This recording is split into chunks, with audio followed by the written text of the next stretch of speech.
प्रदेश माझी मछुआ समाज के भाइयों और बहनों, सर्वप्रथम तो आप सबको मछुआ कांग्रेस की ओर से और मध्य प्रदेश कांग्रेस कमेटी की ओर से आप सबका बहुत बहुत धन्यवाद, आपका आभार कि आपने 17 नवंबर को मतदान में बड़े जोश खरोश के साथ में भाग लिया। और जैसा कि आपको विदित है कि ये आप देख रहे हैं, ये कांग्रेस का वो वचन पत्र है जिसमें हमने करीब 16 से 17 बिंदु जुड़वाए हैं, जो तमाम बिंदु हमारे माझी मछुआ समाज के हित के लिए है और हमारे बच्चों के भविष्य, उज्जवल भविष्य के लिए है। हमने बड़े सुनियोजित तरीके से कांग्रेस द्वारा जारी वचन पत्र के बिंदुओं को आपके दरवाजे तक पहुंचाने के लिए मछुआ कांग्रेस की टीम ने समूचे मध्य प्रदेश के अंदर भारी मशक्कत और मेहनत की है। और हमने प्रत्येक विधानसभावार यहाँ मध्य प्रदेश में ये अलग अलग विधानसभावार हम लोगों ने पर्चे छपवाए हैं। इसमें आप देख रहे हैं कि मछुआ कांग्रेस ने आप सबसे समाजजनों से अपील की है, जिसमें हमने अपनी बात आपके समक्ष रखी है। वहीं दूसरी ओर हमने वचन पत्र में दर्शित इन बिंदुओं को इस पर्चे में हमने हाईलाइट किया है, जिस पर आप लोगों ने बड़े गंभीरता से गौर किया और इस पर आप लोगों ने अमल भी किया है। हमने ये पर्चे अलग अलग विधानसभावार लगभग करीबन 120 से 125 विधानसभाओं में हमने ये अलग अलग पर्चे इस तरीके से विधानसभावार प्रत्याशियों के फोटो के साथ हमने छपवाए हैं।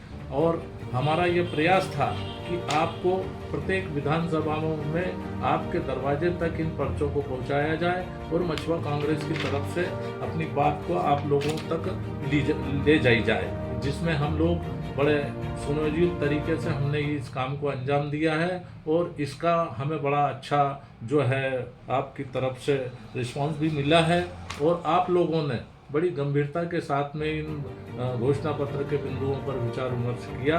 और आपने कांग्रेस के पक्ष में जैसी कि सूचनाएं आ रही है, आप लोगों ने कांग्रेस के पक्ष में भारी मतदान भी किया है, इस उम्मीद में किया है कि मछुआ कांग्रेस की तरफ से आप लोगों से ये अपील की गई है कि हमने यदि वचन पत्र में बिंदु जुड़वाकर आपके पढ़े लिखे बच्चों और मछली पालन के धंधे से जुड़े भाइयों के लिए हमने जो प्रयास किया है उसको आपने प्रथम बार गंभीरता से लिया। और हमने ये भी देखा कि जो लोग कई वर्षों से भारतीय जनता पार्टी को वोट दे रहे थे, उन लोगों ने भी इन बिंदुओं को देखकर, पढ़कर, समझकर हम लोगों से ये साफ साफ कहा कि आज के बाद में हम भारतीय जनता पार्टी को बिल्कुल भी वोट नहीं देंगे। हम पिछले कई चुनावों से भाजपा को वोट देते आ रहे हैं, परंतु भाजपा ने प्रदेश के माझी मछुआ समाज के साथ को हमेशा तिरस्कृत किया है, उसको नकारा है। और माझी मछुआ समाज के साथ में धोखाधड़ी ये भाजपा सरकार करती चली आ रही है। अब अनेकों हमको जगह जगह अनेकों लोगों ने कहा कि अब हम भारतीय जनता पार्टी को किसी भी हालत में वोट नहीं देंगे। उसके लिए निश्चित ही हम आपका बहुत बहुत धन्यवाद इसलिए ज्ञापित करेंगे कि आपने मछुआ कांग्रेस की बातों को सुना, समझा और आपने कांग्रेस को वोट दिया। इसके लिए आपको मछुआ कांग्रेस की ओर से, मध्य प्रदेश कांग्रेस कमेटी की ओर से आपका बहुत बहुत धन्यवाद, आभार। यह हाल है इधर यह अंतर्राष्ट्रीय स्वच्छता दिवस के हाल है, आप देख रहे हैं। चौथा स्तंभ के माध्यम से मैं बताना चाहता हूँ, ये देखिए पूरे प्याव को क्या बना रहा है। ये स्वच्छता का अभियान नरेंद्र मोदी चला रहे हैं और ये डब्बा डुब्बी ये सर पर, ये नीचे देखिए गंदगी भी चल रही है। अब डेंगू के मच्छर होंगे कि नहीं?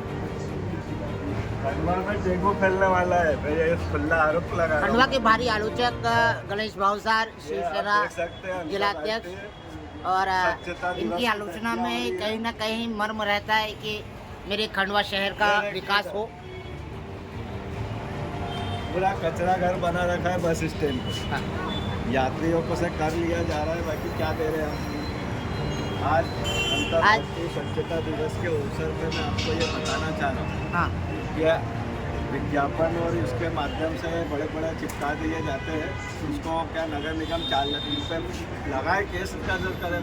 ये क्या है, विमला वाला कौन है? विमला सिमला पे केस क्यों नहीं बना? आपका शुभ नाम?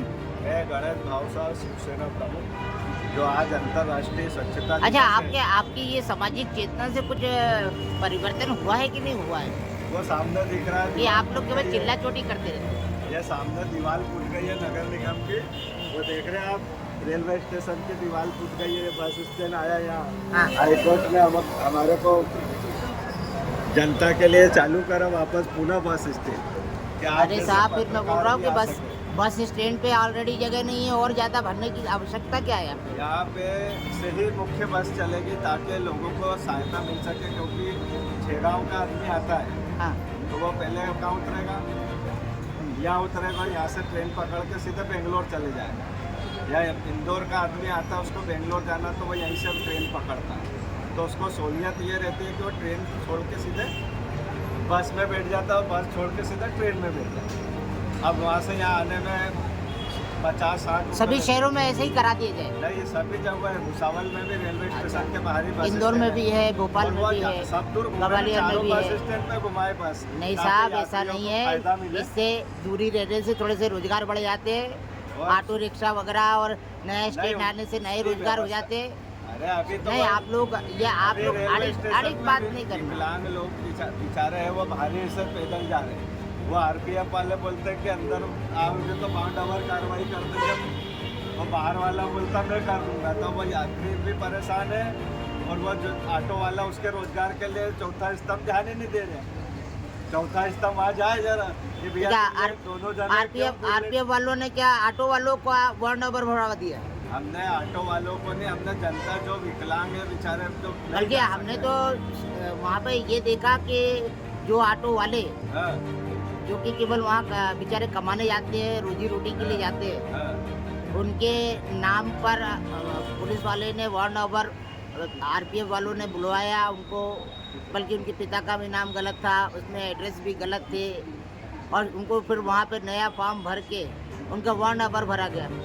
जब चिन्हित ही नहीं है, जब मालूम ही नहीं है, तो ये वार्ड नंबर बना के जो इस तरह के अपराधी घोषित कर रहे हैं, उस पर आपने कभी डीआरएम को नहीं लिखा क्या? कल ही हमने एक ज्ञापन दिया है, हाँ। और उसके पूर्व में भी एक ज्ञापन दिया था, चुनाव की घोषणा हुई थी उस समय जब ये घटना हुई थी। हाँ। अभी कल डीआरएम में और आ रही है, तो कल और हम उनसे मिलेंगे और उनको अवगत कराएंगे कि ये आपके दोनों के पहले झगड़े तो में आप जनता ऑटो वालों से के मिले, साथ- पहले तो ऑटो वालों से मिले। मिले ना, उनसे भी मिले, उनने ही तो सब कहानी बताई। चलो। भैया हमको बाहर वाले बोलते हैं, यातायात विभाग वाले डीएसपी साहब के बाहर खड़े रहे तो तुम्हारे को जेल तालुक पहुँचा देंगे, हाँ, और तुम्हारे पर चालानी कार्रवाई होगी। हाँ, वो अंदर जाते तो आरपीएफ वाले उन पर डंडा बरसाते। तो ये क्या है, क्या आम जनता क्यों पिसा इनके चक्कर में? इनका काम है सुरक्षा करना, न के अव्यवस्था अंग्रेजों के बनाई हुई है व्यवस्था जो चली आ रही है, ब्रिटिश कालीन नगरी है, तो इसका क्या मट्टी पलित कर रहे हैं, कभी इधर भेजते उधर भेजते, यहाँ की जनता को बेवकूफ़ समझ लिया है। जब नहीं, ये तो आज की घटना जैसा हो गया कि अगर लड़का मोबाइल नहीं देता तो अविश्वासी कहलाता, असंवेदनशील कहलाता, और उसने मोबाइल दे दिया तो उसका मोबाइल ही लेके भाग गए। तो अब बताओ कौन करेगा मदद? ऐसे में कोई इमरजेंसी हो जाए तो उसको अगर मान लो कोई घटनाक्रम अस्पताल पहुंचाना पड़ जाए तो कम से कम उसके लिए तो सहायता हो जाती है। आप भी लोग सुधार करना नहीं चाहते, आप भी लोगों के आसपास में ये चीज़ें पनप रही हैं। जय हिंद, जय भारत।